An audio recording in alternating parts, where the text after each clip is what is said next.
नमस्कार। राम राम सा। जय माता जी। साथियों, शुरू करते हैं अपन आज की करंट जीके की कक्षा। और करंट जीके में साथियों हम लोग पढ़ेंगे, क्या पढ़ने वाले हैं, हम लोग कुछ महत्वपूर्ण प्रश्नों के बारे में डिस्कस करेंगे और उसके उत्तर भी हम यहाँ है ना जान लेंगे। और साथ साथ में उस प्रश्न से जुड़े हुए हर तथ्यों के बारे में हम क्या करने वाले हैं, विचार विमर्श करने वाले हैं। मित्रों, आप लोगों को लगातार बने रहना है और ये जो कक्षा है वो पूरी देखनी है। पूरी देखने के बाद इसका आप आंकलन कर सकते हो। अच्छा लगे तो लाइक करो, अगर आपको बुरा लगता है तो कोई बात नहीं, आप लोग अनलाइक कर सकते हो, ठीक है, क्योंकि आप स्वतंत्र हो। ठीक है मित्रों, तो शुरू करते हैं आज का अपना पहला प्रश्न। हाल ही में विश्व मधुमक्खी दिवस कब मनाया गया है? तो अपन बात करते हैं विश्व मधुमक्खी दिवस की। तो साथियों इसका उत्तर होगा यानी 4 नंबर, 20 मई को मधुमक्खी दिवस मनाया गया है। और मैं आपको बता दूं कि ये जो विश्व मधुमक्खी दिवस है मनाता कौन है? ये मनाता है FAO। FAO की फुल फॉर्म होती है फूड एंड एग्रीकल्चर ऑर्गेनाइजेशन के द्वारा मनाया जाता है। और इस फूड एंड एग्रीकल्चर ऑर्गेनाइजेशन की जो स्थापना हुई थी वो हुई थी 16 अक्टूबर 1945 को। ठीक है। और मित्रों, मैं आपको ये भी बता देता हूँ कि ये इसका जो इम्पोर्टेंस क्या है, महत्व क्या है। महत्व यही है कि मधुमक्खी का मानव जीवन में है ना कितना रोल है, कितनी भूमिका है, और पारिस्थितिकी तंत्र में है ना इन चीज़ों को समझने के लिए इस दिवस के महत्व के रूप में मनाया जाता है।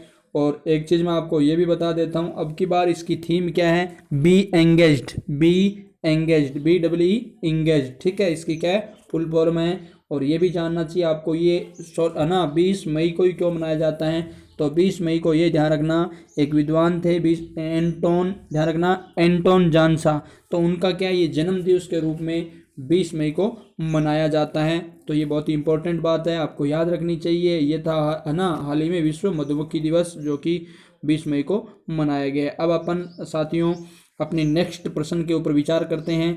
अगला प्रश्न हमारा है, हाल ही में कोविड-19 के सभी संक्रमित मामलों के ठीक होने के बाद कौन सा केंद्र शासित प्रदेश कोरोना मुक्त हो चुका है? तो हमें इस प्रश्न का सीधा सीधा उत्तर ये होना चाहिए कि है ना कौन सा केंद्र शासित प्रदेश है जो क्या हुआ है, कोरोना से क्या हो गया है, मुक्त हो गया है। तो देखिएगा, अब बात करते हैं अपन यहाँ जो कोरोना से मुक्त होने वाले केंद्र शासित प्रदेश की। तो साथियों 3 नंबर हमारा उत्तर है लद्दाख। ठीक है। और एक मैं आपको बता देता हूँ, यानी कि 3 मई 2019, मतलब इसी 3 मई के बाद से लद्दाख में कोई नया मामला आया नहीं है। और वहाँ पर पहले जो कोरोना के मामले थे कितने, 43 थे, और वो भी अब क्या हो गए हैं, ठीक हो गए हैं। इस वजह से कोरोना से मुक्त हो गया। कौन सा केंद्र शासित प्रदेश? प्रथम केंद्र शासित प्रदेश। अब देखो, आपके दिमाग में ये भी आना चाहिए, बात राज्य की पूछें तो प्रथम कोरोना मुक्त होने वाला राज्य कौन सा था? गोवा था। और उसके बाद कौन सा था? मणिपुर। तो मित्रों एक चीज़ मैं आपको पुनः बता देता हूँ, गोवा पहले तो मुक्त हो चुका था, लेकिन अब पुनः वहाँ पर है ना नए मामले आ गए, क्योंकि अब आपको पता है मजदूर इधर से उधर क्या हो रहे हैं, ट्रांसफ़र हो रहे हैं जगह जगह। आप लोगों के पास भी अगर कुछ कोई ऐसे व्यक्ति इधर उधर से आ रहे हैं तो उन लोगों से बचकर रहने की ज़रूरत है, और उनसे हमें बचना है और उनको है ना बचाना है। ठीक है, कहने का मतलब दोनों ही प्रकार से हम पूरक है, वो अपने होते हैं लेकिन उनसे हमें बचना भी चाहिए और उनको भी बचाना चाहिए। ठीक है, तो ये आप लोग थोड़े से ध्यान रखें मित्रों। तो ये मैंने आप लोगों को बता दिया। राज्य की बात करोगे तो गोवा, उसके बाद मणिपुर, और केंद्र शासित प्रदेश की बात करोगे तो प्रथम लद्दाख। लद्दाख की बात आती है तो आपको जानना चाहिए लद्दाख में है ना अभी हाल ही में ये केंद्र शासित बने, लद्दाख को जम्मू कश्मीर।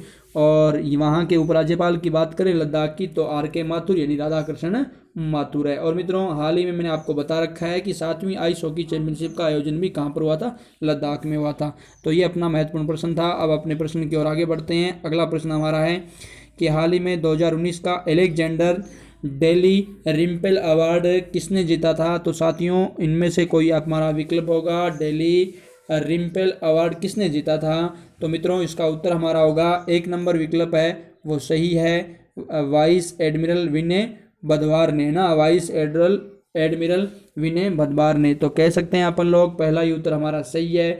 और साथ साथ में आपको बता देता हूँ ये साथ साथ में मुख्य जल सर्वेक्षक भी है हमारे, और इन्होंने हिंद महासागर में कुछ उत्कृष्ट कार्य किया है, इस वजह से इन्हें ये अवार्ड मिला है। 2019 का मिलता है 2020 में। ठीक है, ये चीज़ आपको थोड़ी ध्यान रखनी है मित्रों। अगर विकल्प पर भी आप बात करना चाहो तो मित्रों देखो 2 नंबर विकल्प है एडमिरल करमवीर सिंह। आप सब लोग जानते हो हमारे वायुसेना अपने नौसेना के क्या है, अध्यक्ष है। और अगर एडमिरल सुनील लांबा की बात करें तो ये पूर्व है, इन्होंने इनका क्या लिया, स्थान लिया है। के नटराजन की अगर बात करें तो के नटराजन भी महत्वपूर्ण शख्सियत है। अगर हम इनके प्रति कोई बात हमें करनी चाहिए, अगर जानकारी लेनी चाहिए तो वो है, ये थे आईसीजी के अध्यक्ष। किसके अध्यक्ष थे, आईसीजी। आईसीजी का मतलब आप समझ गए होंगे मित्रों, आईसीजी का मतलब होता है Indian coast guard. Indian coast guard के ये क्या थे नहीं बल्कि है अध्यक्ष, ठीक है। तो ये बात हुई अपनी तीसरे प्रश्न की। अब चौथे पर चलते हैं कि हाल ही में किस रेलवे जोन ने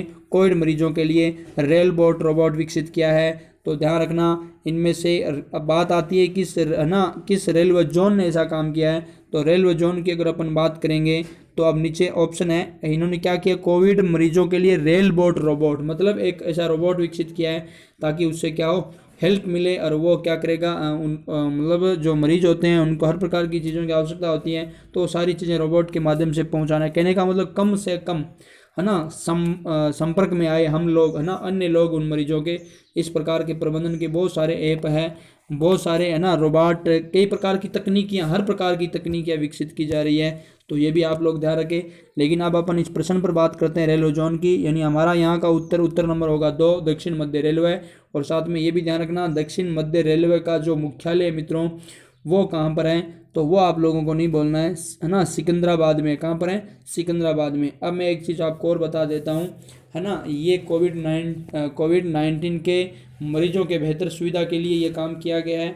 और साथ साथ में आपको ये भी ध्यान रखना है कि कुल हमारे यहाँ रेलवे जोन कितने हैं। तो साथियों पहले 17 थे, अब कुल रेलवे जोन कितने हो गए, 18 हो गए, ठीक है।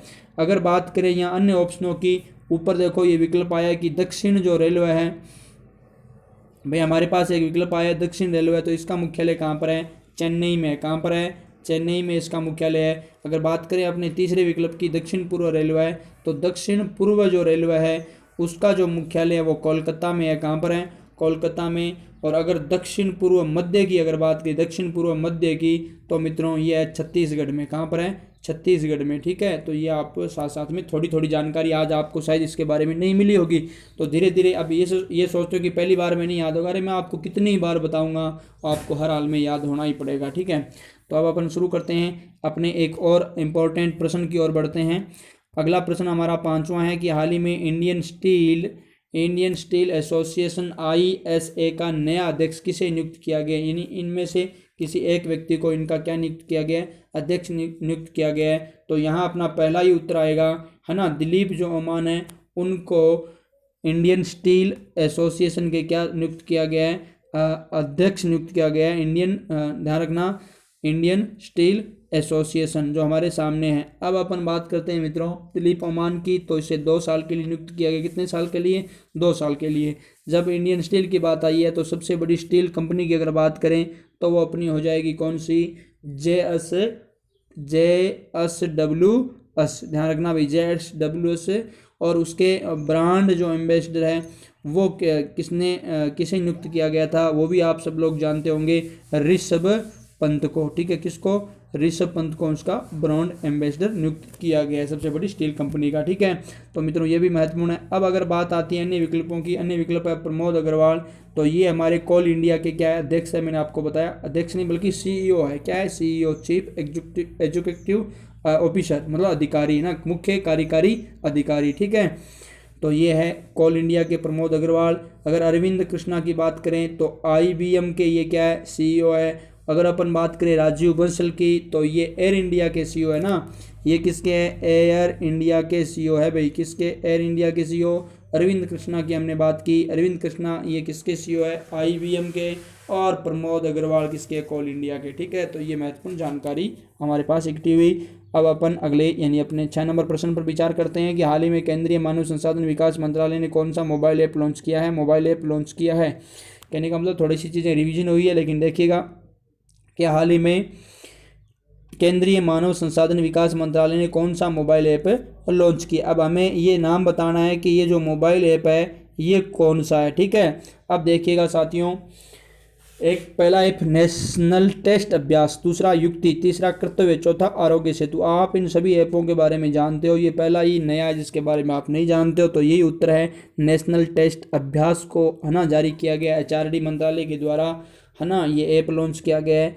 अगर अपन पहले भी बात करें, युक्ति व कर्तव्य भी इन्हीं के द्वारा जारी किया गया है, लेकिन ये थोड़ा पुराना हो गया है और ये हाल ही में अभी, ठीक है। और ये आरोग्य सेतु तो आप सब लोग जानते होंगे, आयुष मंत्रालय के द्वारा जारी किया गया कोविड-19 को ट्रैक करने के लिए, ठीक है।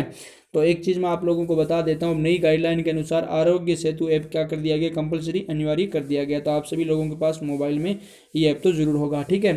साथ साथ में एक चीज़ ये भी ध्यान रख लेना कि अगर अपन बात किसकी कर रहे हैं, नेशनल टेस्ट अभ्यास की, तो ये ज़रूरी है, ये ज़रूरी है भाई इसमें क्या करना है वो भी थोड़ी से देखने वाली बात है ना। अगर अपन बात करें ये अभ्यास ये जो ऐप है किसके लिए काम आता है, तो ये ऐप एक यहाँ विद्यार्थियों के लिए, ध्यान देना भाई, ये ऐप किसके लिए है, हम विद्यार्थियों के लिए हैं। और देश की अगर अपन बात करें, है ना, सेंट्रल लेवल के कर्मचारियों के लिए, उसमें भी कई परीक्षाएं हैं, जैसे जी है, नीट है, इत्यादि इत्यादि परीक्षाओं के लिए ये ऐप लॉन्च किया गया है। किसके द्वारा, HRD, है ना, मंत्रालय के द्वारा, है ना। और आप लोग एक चीज़ तो जानते होंगे, अब आप पक्का जानने लगे होंगे, मुझे आप बता सकते हो अच्छी तरह से कि मानव संसाधन विकास मंत्री कौन है। तो मित्रों आपको याद रखना है, वही हमारे शिक्षा मंत्री भी है, तो वो है रमेश पोखरियाल निशंक। ध्यान देना भी बहुत महत्वपूर्ण बात है, इस चीज़ को आप लगातार याद रखें और बनाए रखें, अपनी यादों में संजोए रखें, क्योंकि ये चीज़ें हमें एक दिन, है ना, जरूर सफलता के शिखर पर पहुंचा देगी, ठीक है। तो रमेश पोखरियाल निशंक ही हमारे शिक्षा मंत्री, मानव संसाधन मंत्रालय के अधीन ही शिक्षा मंत्रालय है, तो ध्यान रखिएगा, वो हमारे उत्तर हो जाएगा। और ये ऐप नेशनल टेस्ट अभ्यास शुरू किया गया, इसके तहत विद्यार्थी क्या करेगा, इस ऐप के माध्यम से कुछ ना इसे प्रश्न पूछे जाएंगे, उसका ये टेस्ट देगा और तुरंत हाथों हाथ ही रिजल्ट भी आ जाएगा, ठीक है। कुछ समय जैसे ही टेस्ट होगा उसके बाद रिजल्ट भी आ जाएगा, ठीक है। तो ये ध्यान रखना, ऑनलाइन टेस्ट है, नीट और जेई आदि परीक्षाएं देने वाली, जेई मेंस और प्री जो भी है उसमें। अब अपन बात करते हैं मित्रों एक और महत्वपूर्ण प्रश्न की। अगला प्रश्न हमारा है कि हाल ही में किस देश के प्रधानमंत्री थॉमस थवेन ने इस्तीफा दिया है। तो मित्रों ये भी ध्यान रखना, इनमें से एक देश है जिसका, है ना, नाम है, मैं आपको बता देता हूँ, आप पहली बार सुन रहे होंगे, लेसोथो। और लेसोथो देश है, उनके प्रधानमंत्री, है ना, ऐसे देशों के प्रधानमंत्री भी ऐसे ही होंगे, थॉमस थवेन लेसोथो, ठीक है, उनके नाम ही ऐसे हैं। तो आपको याद भी हो गया थॉमस थवेन और लेसोथो। जब ये आप लोगों को याद हो गया तो आपको इसमें एक चीज़ याद रखनी है कि ये देश है कहाँ पर, आप ये भी ध्यान रखना, साउथ अफ्रीका यानी दक्षिण अफ्रीका महाद्वीप का ये देश है। और इसकी जो राजधानी है वो है मसेरू। राजधानी कौन सी है, मसेरू है। कैपिटल किसकी, लेसोथो की, ठीक है। और एक बात आप ये भी याद रख ले, करेंसी की बात करें तो लेसोथो लोटी, है ना, लोटी, रोटी नहीं लोटी, ठीक है। ये इसकी क्या है, करेंसी है। और राजधानी मसेरू। और हमने बात कर ली है इसके प्रधानमंत्री की, तो प्रश्न में ही दे रखा है थॉमस थवेन, इन्होंने क्या दे दिया, इस्तीफा दे दिया है। अब अपन बात करेंगे मित्रों अगले प्रश्न की। अगला प्रश्न है कि हाल ही में किस राज्य सरकार ने RTI हेल्पलाइन नंबर जारी किया है। आपको इसमें से किसी एक का उत्तर देना है, राजस्थान, हरियाणा, पंजाब व मध्य प्रदेश। तो मित्रों ये जो RTI हेल्पलाइन नंबर जारी किया गया है, ये किया गया है किसके द्वारा, पंजाब सरकार के द्वारा। किसके द्वारा, पंजाब सरकार के द्वारा। अब पंजाब सरकार ने ये जारी किया है, तो जानिए पंजाब के बारे में। पंजाब की जो राजधानी है मित्रों चंडीगढ़ है। आप लोग ये भी जानते हो पंजाब के जो मुख्यमंत्री है वो कौन है, अमरिंदर सिंह है। और पंजाब के राज्यपाल कौन है, VP सिंह बदनौर, यानी कि वीरेंद्र पाल सिंह बदनौर, हमने पढ़ रखा है विजेंद्र पाल सिंह बदनौर। और साथ साथ में ये भी हम जानते हैं कि जो पंजाब की जो राजकीय भाषा है वो पंजाबी है। इसमें कितने ज़िले, 22 ज़िले, भारत भ्रमण में हमने पढ़ा था। लोकसभा की सीटें भी हमने पढ़ी थी कितनी, 13। राज्यसभा की सीटें भी हमने पढ़ी थी कितनी, 7। उसके बाद हमने पढ़ी थी कहाँ पर, यानी कि इसकी विधानसभा की सीटें 117, ठीक है। और यहाँ के नृत्य के बारे में की थी। भंगड़ा प्रसिद्ध है। यहाँ के अगर त्योहारों की बात करें तो लोहड़ी, वैसाखी, ने है ना, इसी में अपना क्या है, दशहरा, दीपावली इत्यादि त्यौहार वहाँ पर मनाए जाते हैं ना। और मैंने प्रमुख स्थलों की भी बात की थी, जैसे बाघा बॉर्डर है ना, दर्शनीय स्थल है ना, वहाँ एक भारतीय वीरों की शौर्य गाथा। और साथ साथ में यह भी मैंने आप लोगों को बता रखा है कि है ना, पटियाला का जो किला ज़बरदस्त है, स्वर्ण मंदिर भी वहाँ पर है, जलियांवाला है ना बाग कांड है ना, जो जलियांवाला बाग है वो भी वहाँ है। देखो इतनी महत्वपूर्ण जानकारियाँ अगर हम ले सकते हैं ना। कुछ और बता देता हूँ, आपको याद होगा हमने यहाँ के पशु हिरण को पढ़ा था, राजकीय पशु, राजकीय पक्षी बाज को पढ़ा था। आप लोग ये भी बता सकते हो कि यहाँ का जो राजकीय वृक्ष है वो शीशम है। और जब अपन बात करेंगे पुष्प की तो वो हो जाएगा ग्लेडियोलस। ठीक है, तो ये सारी बातें हमें जाननी चाहिए। अब मैंने एक बड़े ही महत्वपूर्ण इस राज्य के बारे में बताया, आपका रिवाइज भी हो गया। ठीक है, आपको सबसे बड़ा फायदा होगा। ठीक है, उत्तर प्रदेश, मध्य प्रदेश, उनको तो हम लगातार ही कर रहे हैं तो वो तो वैसे ही याद है। तो आज आप पंजाब के बारे में भी पढ़ा। तो मित्रों ये था, और ये वाली बात आप RTA हेल्पलाइन नंबर जारी किया है, पंजाब ने जारी किया है। तो ये हमारा प्रश्न हो गया। अब हम आगे बढ़ते हैं। प्रश्न नंबर किसके बारे में, 9 नंबर प्रश्न की, हाल ही में किस देश ने अपने नए मानचित्र में काला पानी क्षेत्र पर अपना दावा किया है। ध्यान देना भाई, ऐसा देश जिसने काला पानी क्षेत्र पर, ये जो काला पानी क्षेत्र है, पहले तो मैं आपको बताता हूँ, ये अपने भारत का है ना क्षेत्र है। और ये भारत का, मैं आपको ये पहले तो इस प्रश्न का उत्तर हो जाए कि किस देश ने ऐसा किया है, तो ये नेपाल ने किया, ताकि ये आपको चीज़ को समझ में आए। उत्तर समझ में आ जाएगा तो फिर उसके आसपास की चीज़ें समझ में आ जाएगी। तो ये देखो नेपाल ने ये है ना अपने नक्शे में उसको क्या किया, दावा किया कि हमारा है। और इधर आप लोग ये देख सकते हो है ना कि ये जो काला पानी है ये भारत का है ना, भारत के उत्तराखंड में है ना, किसका भाग था, उत्तराखंड राज्य का भाग था। ठीक है, लेकिन क्या हुआ, नेपाल सरकार इसे अपने है ना नक्शे में क्या कर रही है, दर्शा रही है। तो हो सकता है कोई चीन की चाल रही होगी। ठीक है, लेकिन फिर भी तो ये आप लोग ध्यान रखना, काला पानी क्षेत्र जो है उत्तराखंड का भाग है अपने, और उसको नेपाल अपने नक्शे में दिखा रहा है। तो ये मामला तो क्या है, गड़बड़ है। ठीक है, और आपको इधर से एक चीज़ उत्तराखंड की आपको याद आई होगी, लिप्पू लेक दर्रा आपको याद आया होगा। वहाँ पर हमारे केंद्रीय जो रक्षा मंत्री है ना, राजनाथ सिंह, उन्होंने वहाँ पर एक रोड का क्या किया गया था, उद्घाटन किया गया था। उससे मानसरोवर की यात्रा में कुछ है ना दूरी में थोड़ी कमी आएगी। ठीक है, और इधर मैंने आप लोगों को ये भी बताया था कि अब नेपाल की बात आती है तो नेपाल हमें जानना चाहिए, नेपाल की राजधानी कौन सी है, काठमांडू है ना। नेपाली रुपया यहाँ की क्या है भाई, करेंसी है नेपाली रुपया। और साथ साथ में ये भी आपको जानना चाहिए कि यहाँ के जो प्रधानमंत्री है वो कौन है। तो हमने पहले से भी चर्चा कर चुके हैं, KP शर्मा ओली है ना, और खड़ग प्रसाद ओली। और इधर हमने बात की यहाँ के राष्ट्रपति की, विद्या देवी भंडारी। तो ये महत्वपूर्ण जानकारियाँ जितनी भी नेपाल के बारे में हो सकती है उतने हमने क्या कर ली है, अर्जित की है। अब साथियों बढ़ते हैं प्रश्न नंबर 10 की ओर। प्रश्न नंबर 10 है कि हाल ही में देश के कितने शहरों ने कचरा मुक्त शहरों के सर्वेक्षण में 5 स्टार रेटिंग हासिल की है। मतलब 5 स्टार रेटिंग हासिल, मतलब कुछ अच्छी रेटिंग है जो हासिल की है। और देश के कितने शहर हैं है ना, हमारे उत्तर कितने के रूप में देना है। तो मित्रों जब ये बात करेंगे हाल ही में कचरा मुक्त शहरों के सर्वेक्षण में, तो भारत के 5 जो शहर है इसमें क्या स्थान प्राप्त कर पाए हैं, कितने शहर, 5 शहर स्थान प्राप्त कर पाए हैं। अगर आपको जानकारी चाहिए तो मैं इन 5 शहरों का नाम बताता हूँ। एक तो मित्रों मैसूर है, और मैसूर कहाँ पर है, कर्नाटक में है। एक साथियों अंबिकापुर है, कहाँ, अंबिकापुर, और अंबिकापुर कहाँ पर है, छत्तीसगढ़ में मित्रों। और एक हो जाएगा इंदौर, कौन सा, इंदौर। एक हो जाएगा राजकोट, कौन सा हो जाएगा, राजकोट। और साथ साथ में एक चीज़ ये भी ध्यान रख लेना, एक और जो बचा हुआ है वो है सूरत, कौन सा है, सूरत। तो कहने का मतलब 2 शहर गुजरात के हो गए, एक कर्नाटक का हो गया, एक छत्तीसगढ़ का हो गया, एक मध्य प्रदेश का हो गया। ठीक है, मैं दोबारा रिवीजन कर देता हूँ, मैसूर छत्तीसगढ़ है ना। उसके बाद हमने बात की किसके, मैसूर की बात कर ली। फिर उसके बाद अंबिकापुर छत्तीसगढ़ में है, और मैसूर कर्नाटक में है, इंदौर मध्य प्रदेश में है, राजकोट और सूरत कहाँ पर है, गुजरात में। ये टॉप 5 शहर है। तो आप ध्यान रखना, कचरा मुक्त 5 रेटिंग इन्होंने हासिल की है। तो ये थे अपने आज के प्रश्न। मैं एक बार इन सभी प्रश्नों का है ना दोहरान कर देता हूँ। अगर पहले प्रश्न की हमने पढ़ा, हाल ही में विश्व मधुमक्खी दिवस कब मनाया जाता है, तो 20 मई को साथियों। अगर उसके बाद हम बात करते हैं किसकी, अगले 2 नंबर प्रश्न की, हाल ही में कोविड-19 के सभी संक्रमित मरीज है ना जो उसको एक तरीके से ठीक हो गए, तो कोरोना मुक्त हो गया लद्दाख। अगर बात करते हैं हाल ही में 2019 का अलेक्जेंडर है ना दिल्ली रिम्पेल अवार्ड की, तो वो कौन, वाइस एडमिरल विनय बदवार। अगर बात करते हैं चौथे प्रश्न की कि हाल ही में किस रेलवे जोन ने कोविड मरीजों के लिए रेलबोट रोबोट विकसित किया है, तो ये हो गया दक्षिण मध्य रेलवे। 2 नंबर विकल्प, हाल ही में इंडियन स्टील एसोसिएशन ISA के नए अध्यक्ष कौन है, दिलीप ओमान है। हाल ही में केंद्रीय मानव संसाधन विकास मंत्रालय में कौन सा ऐप लॉन्च किया है, तो नेशनल टेस्ट अभ्यास लॉन्च किया है। हाल ही में किस देश के प्रधानमंत्री ने थॉमस थवेन ने क्या दे दिया है, इस्तीफा दे दिया है। तो ये भी आप लोग ध्यान रखना, ये जो इस्तीफा देने वाले प्रधानमंत्री लेसोथो देश के हैं, जो कि दक्षिण अफ्रीका महाद्वीप का है। और अगर अपन बात करें प्रश्न नंबर 8 की, तो हाल ही में किस राज्य सरकार ने RTA हेल्पलाइन नंबर जारी किया, तो पंजाब है। पंजाब के बारे में विस्तार से हमने पढ़ा है।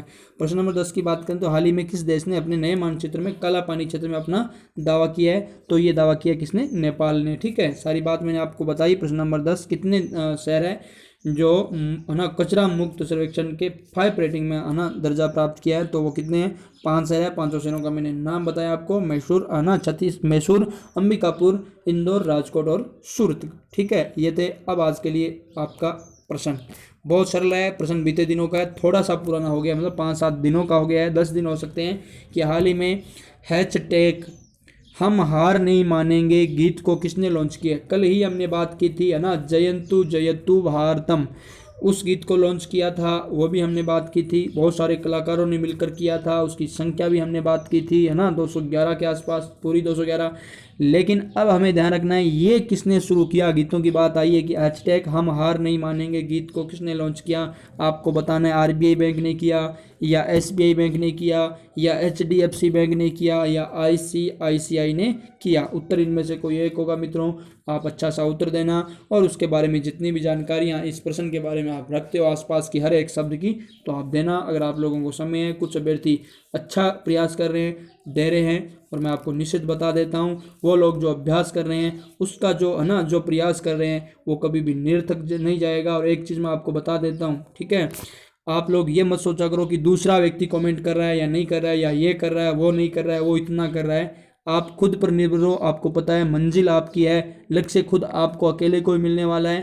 तो है ना, ये जो रास्ता है आपको खुद को अकेला ही तय करना पड़ेगा। हर व्यक्ति घर से निकलता है वो अकेला ही होता है कामयाब होने के लिए, लेकिन धीरे धीरे धीरे कारवा जुटता जाता है ना, कारवा जुटता जाता है ना। आज का मोटिवेशन कोड के रूप में यही है, आपको याद रखना है कि आप है ना, आप भीड़ का हिस्सा कभी भी न बने, है ना, भीड़ का हिस्सा न बने, है ना, क्योंकि भीड़ क्या करती है ना, आपकी पहचान छुपा लेती है ना, आपकी पहचान क्या कर लेती है, छुपा लेती है ना।